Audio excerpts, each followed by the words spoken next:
Hello students, today we will see numericals of 14th chapter, dual nature of radiation and matter. Okay, now first one, actually this is 7th in textbook. Okay, so see, first I will read it. What will be the energy of each photon in monochromatic light of frequency 5 into 10 raised to 14 hertz? So frequency nu is given 5 into 10 raised to 14 hertz, and just we have to find out energy. So very simple one, basic. We know formula for this, E is equal to h nu, where h is Planck's constant, its standard value. So 6.63 into 10 raised to minus 34 into frequency of radiation given 5 into 10 raised to 14. So this into this, that gives 33.15, and minus 34 plus 14, that gives minus 20. So E is equal to here 3.315 into 10 raised to minus 19 joule. Now if you want to find out in electron volt, yes, we have to divide by 1.6 into 10 raised to minus 19. To convert joule into electron volt, we have to divide by value 1.6 into 10 raised to minus 19. So after dividing this, minus 19 minus 19, this gets cancelled. So 10 raised to minus 19 and 10 raised to minus 19 cancel, and this gives, you can say, 2.072 electron volt. Okay, very simple one. Now next one. Observations from an experiment on photoelectric effect for the stopping potential by varying the incident frequency were plotted. The slope of linear curve was found to be approximately 4.1 into 10 raised to minus 15 volt second. Okay, so this is slope 4.1 into 10 raised to minus 15 volt second. Given that the charge of an electron is 1.6 into 10 raised to minus 19 coulomb, find the value of the Planck's constant h. Okay, आता Planck's constant ची direct value जरी माहिती असली तरी ती direct नाही, आपल्याला ती बाय युजिंग दिस फॉर्म्युला ही सोडावं लागेल, लक्षात घ्या. नाहीतर स्टँडर्ड व्हॅल्यू माहिती आहे, so h is equal to 6.63 into 10 raise to minus 34 joule second, असं चालणार नाही. Okay, we have to use this two terms. So slope is given 4.1 into 10 raised to minus 15 volt second. Charge is given. Now, as graph is plotted, okay, graph कसा आहे बघा, observations from the experiment on the photoelectric effect for the stopping potential by varying the incident frequency were plotted. Stopping potential versus frequency. याचा जर तुम्ही graph काढला, त्याचा जो slope येतो तो स्लोप असतो h upon e. स्लोप काय असतो त्याचा h upon e. Therefore h is equal to slope into e. Okay. So slope direct provide केलेला आहे बघा. Slope 4.1 into 10 raise to minus 15 into charge on electron 1.6 into 10 raise to minus 19. So multiplication या दोघांचं जर केलं तर ते येतं 6.56, आणि हे आपल्याला प्रोव्हाइड करतं 10 raise to minus 34 joule second. म्हणजे 6.56 म्हणजे nearly 6.6 into 10 raise to minus 34 joule second. आता आपल्याला डायमेन्शनली पण याचा विचार करता येऊ शकतो. डायमेन्शनली कसा विचार करणार आपण बघा. एचचं युनिट काय बघा, जूल सेकंड माहिती आपल्याला, बरोबर आहे.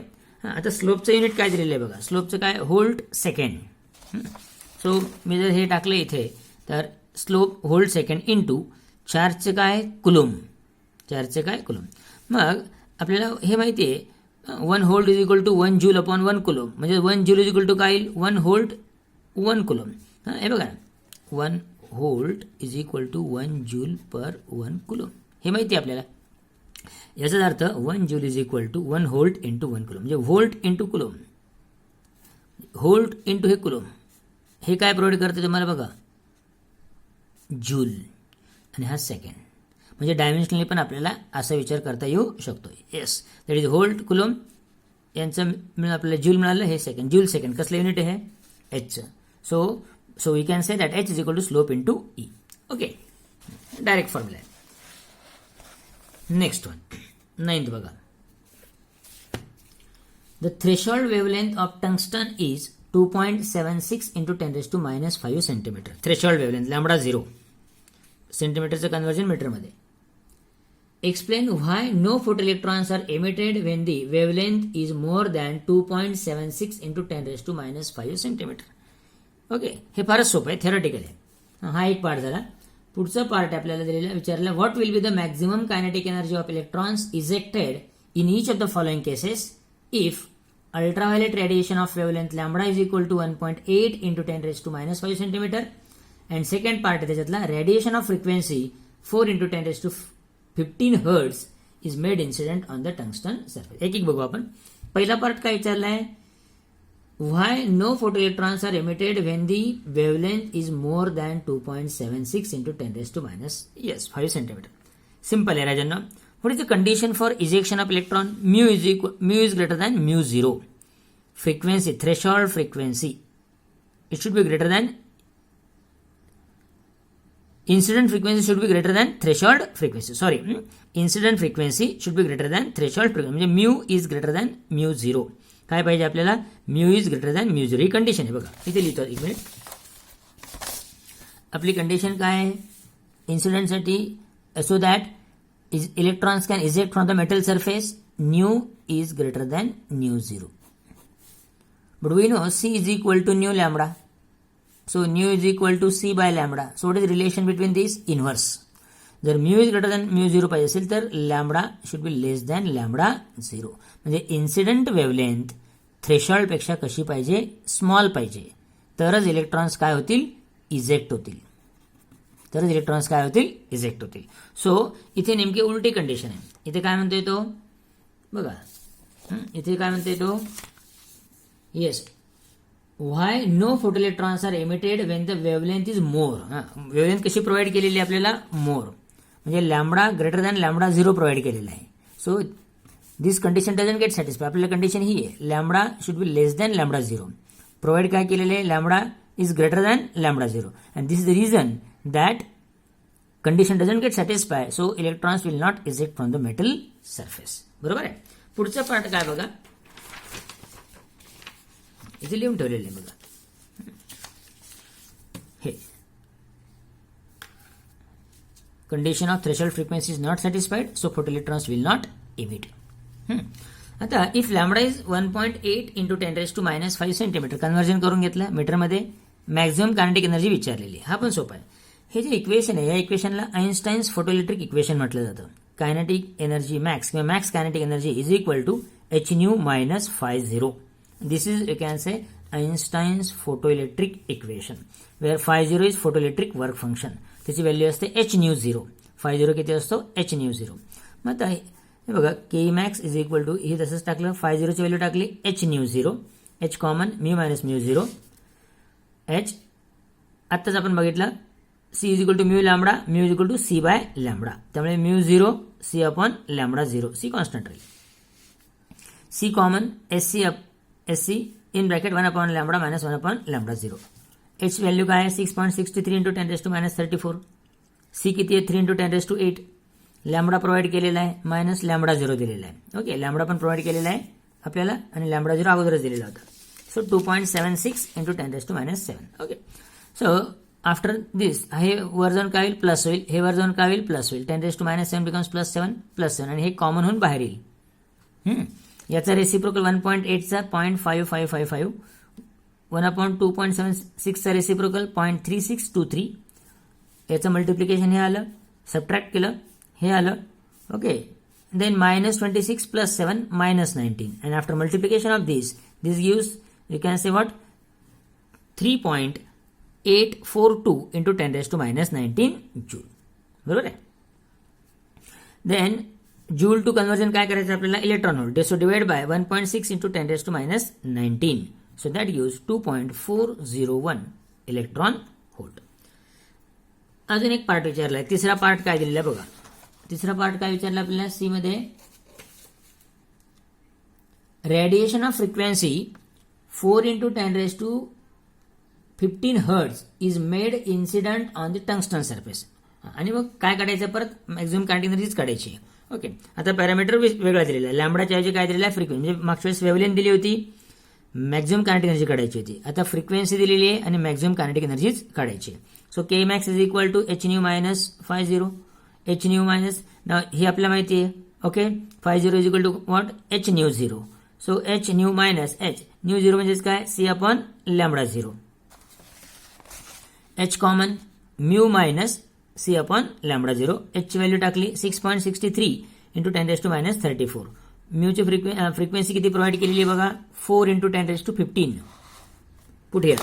सो 4 इंटू 10⁻15 मायनस सी ची value speed of light 3 into 10⁸. Lambda 0 provide केलेला आहे 2.76 इंटू 10⁻7. ओके. नाव पुढे बघा आता काय होईल. हे तसंच कंटिन्यू केलं, हे तसंच ठेवलं. याचा रेसिप याचा 3/2.76 डिवाइड करू आणि हा मायनस इनवर जाऊन काय होईल +7 म्हणजे 8 आणि 7 15 15. So that gives 6.63 into 10⁻34. हे तसंच आत्ताच आपण बघितलं 3/2.76 ची व्हॅल्यू किती आली 1.086 आणि 10⁻15. 10⁻15 कॉमन निघेल 4 minus this that gives 2.914. Okay. 6.63 into this. Okay. दोघांचा मल्टिप्लाय केलं 19.31 into -34 plus 15 that gives -19. And here 19.31 upon 1.6 into 10⁻19 that gives 12.07 maximum kinetic energy electron volt मध्ये. बरोबर आहे. Okay. Now, next one. 10th. Photocurrent recorded in the microammeter in an experiment setup of photoelectric effect vanishes when the retarding potential is more than 0.8 volt. Yes, retarding potential आपण काय म्हणतो stopping potential. किती provide केलेलं आहे 0.8 volt. If the wavelength of incident radiation is 4950 angstrom, lambda 4950 angstrom, conversion करून घेतलं metre मध्ये 10⁻10 1 angstrom 10⁻10 metre आणि मग adjustment 4.950 into 10⁻7 metre. If the source of incident radiation is changed, the stopping potential turns out to be 1.2 volt. बरं, जर source बदलला म्हणजे आता हा पहिला सोर्स ज्याची वेव्हलेंथ किती आहे 4950 अँगस्ट्रॉम, त्यावेळेचं स्टॉपिंग पोटेन्शियल किती आहे 0.8 व्होल्ट. त्याचं म्हणणं आहे की समजा आपण सोर्स बदलला आणि तर नवीन स्टॉपिंग पोटेन्शियल किती मिळालं 1.2 व्होल्ट. असं असेल तर नवीन सोर्सची वेव्हलेंथ किती, हा पहिला पार्ट आहे. असं असेल तर नवीन सोर्सची वेव्हलेंथ किती आणि त्या मटेरियलचं वर्क फंक्शन किती. So find the work function of the cathode material and the wavelength of second source. Yes, work function काढायचं आणि हा जो नवीन सोर्स आहे त्याची वेव्हलेंथ काढायची. सोपं आहे बघा. परत तोच हा कोणता फॉर्म्युला आहे आपला, दिस इज आइन्स्टाईन्स फोटोइलेक्ट्रिक इक्वेशन. हे बघा मागच्या वेळेस तोच होता Kmax = hν - φ0 म्हणजेच काय hν = Kmax + φ0. ते आणि हा एकच आहे. Okay. Now we know Kmax = what eV0. So stopping potential energy possessed by electron at the stopping potential. जो लास्ट इलेक्ट्रॉन पोहोचतो ना तो त्याच्याकडे मॅक्झिमम कायनेटिक एनर्जी असते आणि ती किती इक्वल टू असते equal to charge into stopping potential. Charge कोणता आहे इलेक्ट्रॉन, म्हणून electron into stopping potential that eV0 that gives the maximum kinetic energy possessed by that electron which can reach to the collector. Okay, so Kmax = eV0 = hν - φ0. φ0 = हे इकडे येईल मायनसचं plus होईल आणि हे इकडे जाऊन प्लसचं मायनस होईल. φ0 = hν - eV0. ν = c/λ. So h c/λ minus eV0. Put all the values. h value माहिती आहे 6.63 into 10⁻34. c ची माहिती आहे 3 into 10⁸. लॅम्बडा प्रोव्हाइड केलेला आहे 4.95 into 10⁻7 minus charge on electron 1.6 into 10⁻19 आणि V0 आपल्याला दिलेलं स्टॉपिंग पोटेन्शियल सुरुवातीचं 0.8. ज्यावेळेस ही वेव्हलेंथ आहे त्यावेळेस स्टॉपिंग पोटेन्शियल हे म्हणजे पहिली केस म्हणून 0.8 स्टॉपिंग पोटेन्शियल त्यावेळेची ही वेव्हलेंथ. सो आफ्टर सॉल्विंग दिस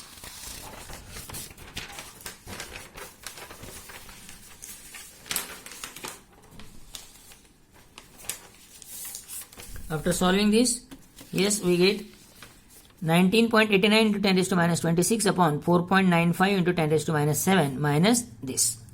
ओके, परत याला डिवाइड करूया 19.89 upon this that gives 4.01 into 10⁻7 becomes +7, so it becomes -19 minus 1.28 into 10⁻19. So after subtracting this 10⁻⁹ काय निघेल common.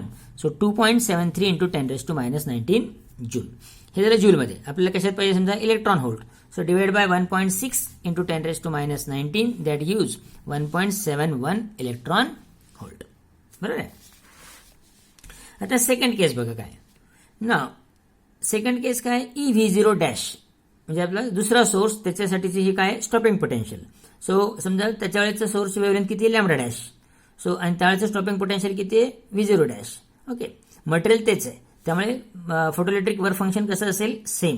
So EV0 dash is equal to SC by lambda dash minus φ0. तोच formula वापरला फक्त second केससाठी. So EV0 dash is equal to SC upon lambda dash minus φ0. Okay SC आता ही term इकडे आणली. ही इकडे आणल्यावर काय होईल प्लस म्हणजे काय होईल SC upon lambda dash is equal to EV0 dash plus φ0. ईची व्हॅल्यू पुटअप केली. V0 डॅश 1.2 प्रोव्हाइड केलेला आहे. φ0 आपण ऑलरेडी मागच्या याच्यातनं काढलेला आहे 2.73 into 10⁻⁹. After multiplication 1.92 into 10⁻⁹, 2.73 into 10⁻⁹. Addition केल्यानंतर 4.65 इंटू 10⁻⁹. हे काय झालं SC अपॉन लॅम्बडा डॅश. मग लॅम्बडा डॅश पाहिजे. हा लॅम्बडा डॅश इकडे पाठवतो हे इकडे म्हणजे डिवाइड होईल. SC upon that factor. H ची व्हॅल्यू टाकली C ची व्हॅल्यू टाकली. सो आफ्टर मल्टिप्लिकेशन हे वरचं येतं 19.89 इंटू 10⁻26 आणि हे 4.6 इंटू 10⁻⁹ ने डिवाइड केलं. So after division we get lambda dash is equal to 4.271 into 10⁻⁷ metre. म्हणजेच अँगस्ट्रॉममध्ये याला जर मी 10⁻10 ने मल्टिप्लाय केलं तर हे कशात कन्वर्ट होईल अँगस्ट्रॉम. 10⁻10 केलं म्हणजे काय झालं 10 - 7 10⁻3 म्हणजे 1000 ने मल्टिप्लाय करायचं. 1 2 3 4271 angstrom. Correct. Next one 11. Radiation of wavelength 4500 angstrom is incident on a metal having work function φ0 2 electron volt due to the presence of magnetic field B. But the most energetic photoelectrons emitted in a direction perpendicular to the field move along a circular path of radius 20 cm. Radius 20 cm म्हणजे 0.2 metre. What is the value of magnetic field B? Okay आता इथे आपल्याला महत्वाचा point काय माहिती का. Magnetic force लक्षात घ्या. बेसिक अगोदर सांगतो तुम्हाला मी. Now here because of magnetic field it performs circular motion. Correct. Now for circular motion centripetal force is required. And what is the formula for centripetal force mv²/r. तसे 3 आहेत पण त्यात आपला जो रिक्वायरमेंट तो काय mv²/r. So here the necessary centripetal force provided by force due to magnetic field. त्याला magnetic force म्हणू आपण. आणि मॅग्नेटिक फोर्स जो असतो तो असतो BQV किंवा BEV आणि सेंट्रिपिटल फोर्स काय mv²/r. आपल्याला काय पाहिजे B पाहिजे. बरोबर आहे. समजा हे इक्वल करणार आहे आपण. So for circular motion centripetal force is required and here the necessary centripetal force provided by force due to magnetic field. त्याला मॅग्नेटिक फोर्स म्हणून. आणि मॅग्नेटिक फोर्सचा फॉर्म्युला असतो आपण शिकलो मॅग्नेटिक इफेक्ट ऑफ इलेक्ट्रिक करंटमध्ये BQV. इथे इलेक्ट्रॉन असेल तर तो काय येईल BEV mv²/r. एक V कॅन्सल होईल म्हणजे B इज इक्वल टू काय येईल तुमचं mv/ER. आता इथे काय प्रोव्हाइड केलेलं आपल्याला इलेक्ट्रॉन ना. हा मग जर इलेक्ट्रॉन आपल्याला प्रोव्हाइड केलेला आहे तर आपल्याला मास ऑफ इलेक्ट्रॉन माहिती असतं. चार्ज इलेक्ट्रॉन माहिती आहे. रेडियस प्रोव्हाइड केलेली आहे म्हणजे आपल्याला रिक्वायरमेंट कसली आहे V ची किंवा मॅक्झिमम व्हेलॉसिटी म्हणूया आपण Vmax ची. आणि मग Vmax साठी आपल्याला पुढचं काम करायचं आहे. ते बघा कसं ते. Yes, we know the Einstein's photoelectric equation. Ke max is equal to h nu minus phi0 1/2 mvmax². हे झालं कायनेटिक एनर्जीचा फॉर्म्युला. म्यू म्हणजे काय C by lambda SC by lambda minus φ0. Okay तर राजांनो एक एक व्हॅल्यू टाका. 1/2 तसंच टाकला. Mass of electron 9.1 into 10⁻31 kg ही स्टँडर्ड व्हॅल्यू असते. ओके Vmax² तसंच ठेवला इज इक्वल टू h ची व्हॅल्यू टाकली सीची व्हॅल्यू पुटअप केली. लॅम्बडा प्रोव्हाइड केलेला आहे 4500 अँगस्ट्रॉम, तो कन्वर्ट केला 4.5 × 10⁻⁷ मीटर मायनस 50 प्रोव्हाइड केलेला आहे 2 इलेक्ट्रॉन व्होल्ट. आता हे जे आहेत हे MKS मध्ये किंवा SI म्हणून आपण SI युनिट्समध्ये, त्यामुळे आपल्याला इलेक्ट्रॉन व्होल्टचं कन्व्हर्जन कशात करावं लागेल, जूलमध्ये. आणि मग जूल मागच्या वेळेस काय होतं, जूल टू इलेक्ट्रॉन व्होल्ट. मागच्या वेळेस जूल टू इलेक्ट्रॉन व्होल्ट करताना डिव्हाइड बाय 1.6 × 10⁻⁻19 केलं होतं. आता आपल्याला इलेक्ट्रॉन व्होल्ट टू जूल करायचं आहे, म्हणजे मल्टिप्लाय बाय 1.6 × 10⁻⁹. हे बघा, मल्टिप्लाय बाय 1.6 × 10⁻⁹. मग आता काही नाही, पुढचा पार्ट बघा. 1/2 mvmax² हा पार्ट आहे, इज इक्वल टू त्याचा जो मॅथमॅटिकल पार्ट आहे तो इथपर्यंत पोहोचलो आपण. पुढे बघा आता 9.1/2 × 10⁻31 vmax² इज इक्वल टू, हे डिवाइड केल्यावर येतं 4.42 × 10⁻19 मायनस 3.2 × 10⁻19. 9.1/2 × 10⁻31 vmax², हे सबट्रॅक्ट केलं 10⁻19 कॉमन, दॅट गिव्स 1.22 × 10⁻19. हा 2 इकडे जाऊन मल्टिप्लाय होईल आणि 9.1 × 10⁻31 डिव्हाइड होईल. हे बघा, so vmax² is equal to this one. हे तुम्ही हे मल्टिप्लाय केलं 2 ने, हे आलं, बाकी तसंच ठेवलं. ओके, नंतर 2.44 upon 9.1 that gives 0.2681 into minus 31 वर जाऊन plus 31 minus 19 12 vmax² is equal to this. आता आपण काय करू, याला मोठा करून घेऊ. पण आपण जर 2.681 केलं तर एकने मोठा होऊन एकने छोटा म्हणजे 11 होईल. पण आपल्याला स्क्वेअर रूट काढताना 10 ची पॉवर कशी पाहिजे असते, इव्हन पाहिजे असते, म्हणून आपल्याला आणखी एक डेसिमल शिफ्ट करावं लागेल. मग आपण याला 26.81 करून घेतलं. किती केलं, 26.81. मग आपण 2 ने मोठा केला म्हणजे 100 ने मल्टिप्लाय केलं म्हणजे 100 ने डिवाइड करावं लागेल. डिवाइड केल्यावर 10⁻⁻² वर जाईल म्हणजे 10⁻10. सो 26.81 × 10⁻10 vmax², स्क्वेअर रूट घेतलं दोन्ही साईडला, that gives 5.177 × 10⁻5 metre per second. Okay, आता मी मागे म्हटलं तसंच की आता आपल्याला काय वापरायचा तो कन्सेप्ट. ह्या मॅग्नेटिक फील्डमुळे आपल्याला काय मिळते, सर्क्युलर मोशन मिळते. ओके, ज्याला आपण कसली गरज असते, centripetal force. So magnetic force produces centripetal force. आणि मग हा मॅग्नेटिक फोर्स जो आहे BQV म्हणतो आपण त्याला, पण इथे चार्ज कोणता आहे आपला, इलेक्ट्रॉन, म्हणून BeV max. So mvmax² upon r is equal to BeV max. हा फॉर्म्युला कसला आहे, सेंट्रिपिटल फोर्सचा. एक Vmax कॅन्सल होईल, mvmax upon r is equal to BE. B is equal to हा E डिवाइड होईल mvmax upon RE. Mass of electron 9.1 × 10⁻31. Vmax आत्ताच काढला आपण 5.177 10⁻5. R प्रोव्हाइड केलेला आहे 20 सेंटीमीटर म्हणजे 0.2 मीटर. E 1.6 × 10⁻19. हे जे मल्टिप्लाय केल्यावर काय मिळतं, 47.11 × मायनस 31 प्लस 5 मायनस 26. हे मल्टिप्लाय केल्यावर 0.32 × 10⁻19 अँड दॅट गिव्स 47. आता हे काय केलं, याला 2 ने मोठा करून घेतलाय, 2 ने मोठा केला, 2 ने छोटा केला म्हणजे -21 होतील. हे 32 × 10⁻20. -21 वर जाऊन काय झाला, +21. -26 + 21 -5. 47.11 upon 32 that gives 1.47 into 10⁻5 Tesla. Correct.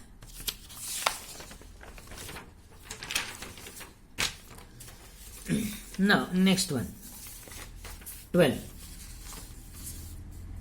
बघा 12 काय म्हणते,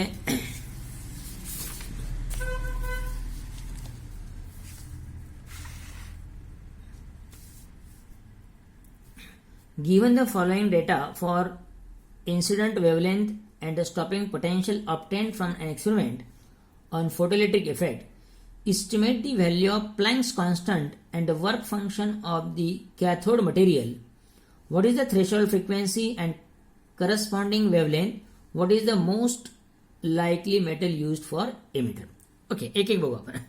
पहिला पार्ट काय प्रोव्हाइड केलेला आहे बघा, डेटा प्रोव्हाइड केलेला आहे तुम्हाला. लॅम्बडा वेवलेंथ आहे 2536. Yes, 2536 angstrom. कन्वर्जन करून घेतलं. ओके, स्टॉपिंग पोटेन्शियल त्यावेळेचे दिलेले 1.95. ओके, त्याच्यानंतर लॅम्बडा डॅश दिलेला आहे पुढचा 3650 अँगस्ट्रॉम म्हणजे 3.65 × 10⁻7 आणि त्यावेळेचं स्टॉपिंग पोटेन्शियल दिलेले 0.5. दोन केसेस आहे बघा, wavelength corresponding stopping potential, wavelength corresponding stopping potential. आपल्याला विचारलेलं काय, Planck's constant, photoelectric work function, threshold frequency आणि थ्रेशोल्ड वेव्हलेंथ. एक एक बघू. बेसिक फॉर्म्युला काय आपला आइन्स्टाईन्स फोटोइलेक्ट्रिक इक्वेशनचा, maximum kinetic energy is equal to h nu minus phi zero. So we know that KMax nothing but EV0. Okay, so EV0 is equal to h nu minus phi 0. Okay, EV0 is equal to h. आता nu ची value टाकतो C upon lambda. Basic formula आहे. C is equal to mu lambda, mu is equal to C by lambda minus phi 0. ही झाली first केस, equation 1. दुसऱ्या केससाठी काय होईल ते EV0 dash is equal to HC upon lambda dash minus phi 0. Metal तोच आहे, सरफेस तोच आहे, त्यामुळे फोटोइलेक्ट्रिक वर्क फंक्शन कसं राहील तेच राहील. बदललं काय, सोर्स बदलला आहे, त्यामुळे स्टॉपिंग पोटेन्शियल बदललं. बघा, पहिल्या सोर्सची वेव्हलेंथ लॅम्बडा, त्यावेळेचं स्टॉपिंग पोटेन्शियल V0. दुसऱ्या सोर्सची वेव्हलेंथ लॅम्बडा डॅश, त्यावेळेचं स्टॉपिंग पोटेन्शियल V0 डॅश. बाकीचे सर्व पॅरामीटर्स सेम आहेत. ओके, कारण बघा ना, E कॉन्स्टंट आहे, H कॉन्स्टंट आहे, C कॉन्स्टंट आहे, आणि फाय 0 एक जे मेटल असतं त्यासाठी कसं असतं ते फिक्स असतं. इथे म्हटलं आहे बघा, as for metal five 0 is constant. म्हणजे गिव्हन मेटल फिक्स असेल तर तुमचा फाय 0 काय असेल, फिक्स. मेटल बदललं तर तुमचा फाय 0 बदलेल. आता आपल्याला काय हवं आहे, आपल्याला H काढायचं आहे. मग H जर काढायचं असेल, लक्षात द्या, H जर काढायचं असेल तर आपल्याला फाय 0 कॅन्सल करावं लागेल. मग आपण फाय 0 कॅन्सल करताना काय करणार, equation 1 minus equation 2. Equation 1 minus equation 2 म्हणजे काय होईल, EV0 मायनस EV0 डॅश. हे बघा, EV0 minus EV0 dash is equal to HC upon lambda minus SC upon lambda dash. SC upon lambda minus SC upon lambda dash. आणि हा minus phi 0 minus minus plus phi 0 cancel होईल, minus plus cancel होऊन जाईल. Okay, मग E common घेतला, यातनं SC common घेतला. So E in bracket V0 minus V0 dash is equal to SC in bracket 1 upon lambda minus 1 upon lambda dash. E ची value टाकली 1.6 into 10⁻⁹. V0 ची value टाकली 1.95 मायनस V0 डॅश प्रोव्हाइड केलेला आहे 0.5 is equal to HC. H आपल्याला काढायचं म्हणून आपण हे नंतर बघू. HC लॅम्बडाची व्हॅल्यू टाकली आणि लॅम्बडा डॅशची व्हॅल्यू टाकली. So 1.95 minus 0.5 that gives 1.45. So 1.6 into this is equal to SC तसंच ठेवला, याचा रेसिप्रोकल घेतला, मायनस 7 वरून प्लस 7 झाला, याचा रेसिप्रोकल घेतला आणि मायनस 7 काय झाला, प्लस 7 झाला. मल्टिप्लिकेशन केलं, 1.6 into 1.45 that gives 2.32 into 10⁻⁹. SC तसंच ठेवला, सबट्रॅक्शन केलं, 10⁻⁷ कॉमन येईल. So 0.1204 into 10⁻⁷. ओके, आता हा जो मल्टिप्लाय फॅक्टर इकडे झाल्यावर काय होईल, डिवाइड होईल. So SC is equal to काय होईल, मग 2.32 into 10⁻⁹ upon 0.1204 into 10⁻⁷. HC is equal to, आता हा प्लस 7 वर जाऊन काय झाला, मायनस 7. मायनस 19 मायनस 7 मायनस 26 आणि मग 2.32 अपॉन 0.1204 हे सॉल्व्ह केलं तर 19.26 इंटू 10⁻⁻26 आपल्याला H पाहिजे. सो डिवाइड बाय C होईल. C ची व्हॅल्यू किती आहे, 3 into 10⁸. 3 into 10⁸. So minus plus 8 वर जाऊन मायनस 8 दॅट गिव्स मायनस 34 आणि हे डिवाइड केलं तर 6.42 इंटू 10⁻⁻34 जूल सेकंड. ओके, हा झाला पहिला पार्ट. आपल्याला काय विचारलं होतं, H काढा. त्याचा पुढचा पार्ट विचारलेला आहे अजून फाय 0 काढायचं आहे, अजून आपल्याला μ0 काढायचं आहे. ओके, मग फ्रॉम इक्वेशन 1 आता आपल्याला H ची जी व्हॅल्यू मिळाली, जी मिळाली तीच टाकायची. हे लक्षात घ्या, जी मिळाली तीच टाकायची. आपल्याला ऍक्च्युअली स्टँडर्ड व्हॅल्यू माहिती आहे 6.63 इंटू 10⁻⁻34 पण ती नाही. ह्या न्यूमेरिकलसाठी जी आत्ता मिळालेली आपल्याला तीच व्हॅल्यू टाकायची. इक्वेशन 1चा फॉर्म्युला माहिती आहे आपल्याला, EV0 is equal to HC upon lambda minus phi 0. EV0 is equal to SC upon lambda minus phi 0. आपल्याला फाय 0 पाहिजे. हा इकडे पाठवल्यावर प्लस होईल, हा इकडे पाठवल्यावर मायनस होईल. So phi 0 is equal to SC upon lambda minus EV0. Correct. पुढे फाय 0 इज इक्वल टू हां एचची व्हॅल्यू टाकली, आता जी आलेली ती 6.42 इंटू 10⁻34. हे परत एकदा सांगतो, एचची व्हॅल्यू जी मिळाली तीच टाकायची आत्ता या न्यूमेरिकलसाठी. 6.42 इंटू 10⁻34 इंटू सीची व्हॅल्यू टाकली 3 इंटू 10⁸. लॅम्बडा आलेला आहे पहिल्या केससाठीचा lambda 2.536 into 10⁻7.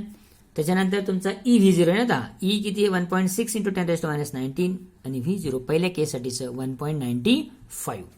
50 is equal to multiply केलं हे आलं, हे तसंच ठेवलं, हे मल्टिप्लाय केलं 3.12 इंटू 10⁻19 आलं. नाव -26 आणि +7 -19 हे डिवाइड केलं 7.628 into 10⁻19 minus 3.12 into 10⁻19. This minus this 4.508 into 10⁻19 common निघाल्यात ना. This minus this. Okay 50 is equal to आता हे जूलमध्ये आपल्याला कशात पाहिजे electron volt. Yes divide by 1.6 into 10⁻19. So after solving this we get 2.80 electron volt. Okay आता 50 वरनं आपल्याला μ0 काढणं सोपं जाईल ना, आपल्याला फॉर्म्युला माहिती आहे. 50 is equal to h μ0. μ0 is equal to काय येईल मग 50 अपॉन h. 50 किती मिळालेलं आहे तुम्हाला.